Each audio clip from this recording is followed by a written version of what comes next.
پھر حدیث پاک کے اندر آتا ہے جناب رسول اللہ صلی اللہ علیہ وآلہ وسلم نے ارشاد فرمایا کہ 9 ذی الحج پھر آتا ہے پہلے 8 دن گزارنے کے بعد اس عشرہ کے اندر، جسے یوم عرفہ کہا جاتا ہے۔ فرمایا کہ یوم عرفہ جب آتا ہے تو کوئی مسلمان پھر یوم عرفہ کو 9 ذی الحج کو روزہ رکھتا ہے تو اللہ کے نبی صلی اللہ علیہ وآلہ وسلم نے ارشاد فرمایا کہ جو انسان 9 ذی الحج کا روزہ رکھتا ہے، جو انسان 9 ذی الحج کو اللہ کی رضا کے لیے روزہ رکھتا ہے تو اس انسان کو اللہ رب العزت 2 انعامات سے نوازتے ہیں۔ پہلا انعام اسے یہ دیتے ہیں، جناب رسول اللہ صلی اللہ علیہ وآلہ وسلم نے فرمایا کہ اس کے سابقہ سال کے گناہوں کو معاف کر دیا جاتا ہے۔ پھر فرمایا کہ دوسرا انعام اسے یہ ملتا ہے کہ اس کے آئندہ سال کے آنے والے گناہوں کو بھی معاف کر دیا جاتا ہے جو انسان یوم عرفہ یعنی 9 ذی الحج کا روزہ رکھتا ہے۔ بعض حضرات یہ بات پوچھتے ہیں، اکثر ساتھی پوچھتے ہیں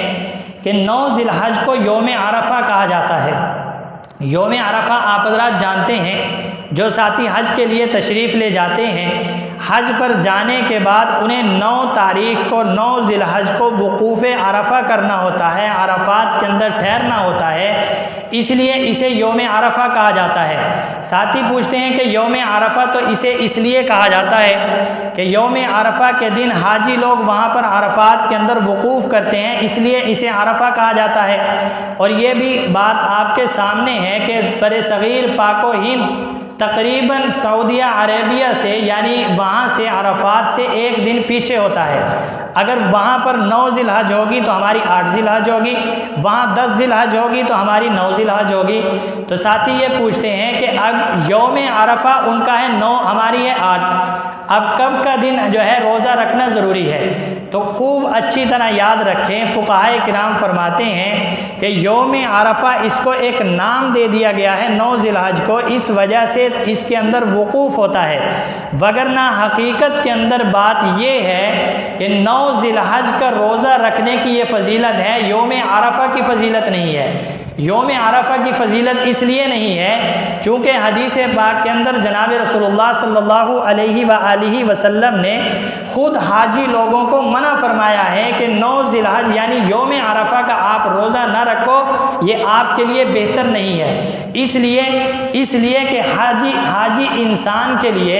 عرفہ کے اندر عبادت کرنا یہ سب سے بڑی ان کی یہی عبادت ہے، یہی وظیفہ ہے۔ جس وقت انسان روزہ رکھتا ہے تو انسان کی قوت، انسان کی طاقت کمزور پڑ جاتی ہے۔ جب انسان کی طاقت کمزور پڑتی ہے تو پھر اس نشاط کے ساتھ، اس چستی کے ساتھ حاجی عبادت نہیں کر سکتا جس طریقے سے کہ انسان بغیر روزے کے عبادت کر سکتا ہے۔ ہاں اگر کوئی انسان طاقتور ہے،